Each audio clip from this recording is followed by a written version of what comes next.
Edu, ito ang nasabi sa relasyon ng EDSI ngayon. Lisensyado na.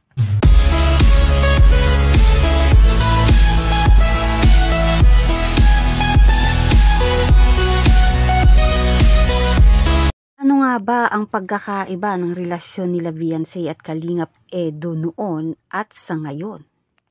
Tara, alamin natin. Kamusta po mga kalingap? Muling nagbabalik ang inyong lingkod mini vlog. Naghahatid ng update tungkol sa mga kalingap. Kung bago ka pa lang sa aking channel, mag-subscribe na at huwag kalimutang mag-like para lagi kayong updated sa aking mga video. Tapusin po muna natin ang video bago po tayo magkomento. Patuloy po natin din na suportahan ang founder po ng Kalingap na si Kuya Val Santos at Kalingap Rob. Dahil alam naman natin na madaming natutulungan sila ng mga kababayan natin. Araw-araw po natin na suportahan at panoorin ang kanilang mga videos.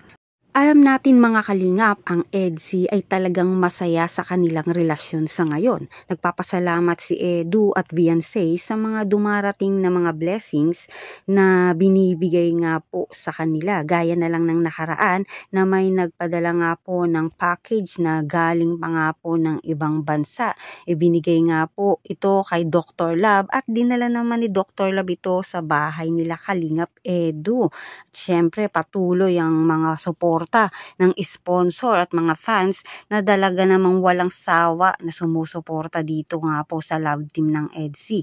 Ito at palaki na din ang pagbabago nila noon at ngayon. Alam naman natin na dati na nagkakaroon nga po ng iba't ibang issue dito sa mga basher. Marami nga pong pangbabash dito nga kila Kalingap Edu dahil kung minsan ay pumunta siya dito, pumunta siya doon. Talaga namang gagawan ka talaga ng kwento ng mga basher. Ngunit mula nang naging sila ay talaga namang nakakatuwa din. Ito ang si Beyonce ay palagi nga pong nasama sa pag-scout o pagtulong sa mga beneficiary. Dito nga po kay Kalingap Edu at talagang masaya dahil nga palagi nga po silang magkasama. At yan nga po ay dinadaan na lang din minsan ni Beyonce sa kanya nga po mga pagtitiktok habang sila nga po ay naglalakad. At makikita po natin yan dito nga sa video.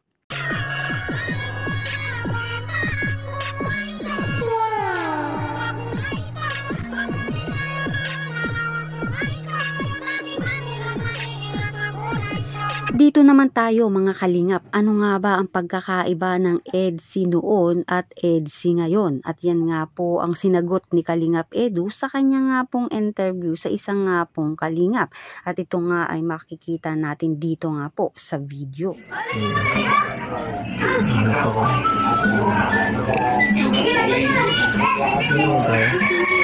Ano ba yung pakaramdam ng parang walang limitasyon yung kung maalis kayo ni Beyonce, parang hindi kailangan itago sa publiko. Yung di ba dati pagkaalis kayo parang kailangan sekreto niyo pa. So ngayon na parang aalis kayo parang alam ng lahat yung pagkakaiba.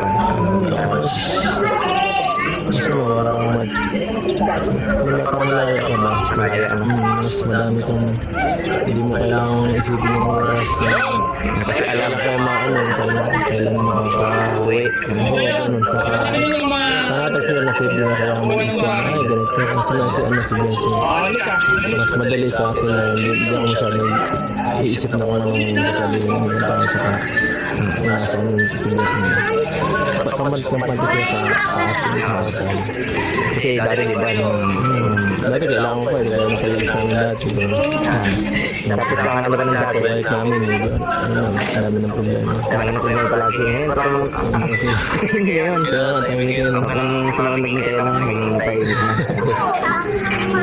Dati kasi parang pag nakikita ka kung isang lugar kaya nakita kayo ni Beyonce parang kailangan, di ba kasi yung dalawa lang dati, tapos minsan yung mga vlogger na kasi nakikita kayo doon yung dati patago kayong maalis na ngayon parang kahit magkasama kayo ng may makita sa inyo bali wala na At Yan nga po mga kalingap, napakinggan natin ang interview kay Kalingap Edo na napakalaki nga daw po ng pagkakaiba kumpara noon at ngayon. Noon nga daw ay marami ngang nambabash dahil nga kung pumunta lang siya o may kasama siya ay binabash na, nalalagyan na ng kwento.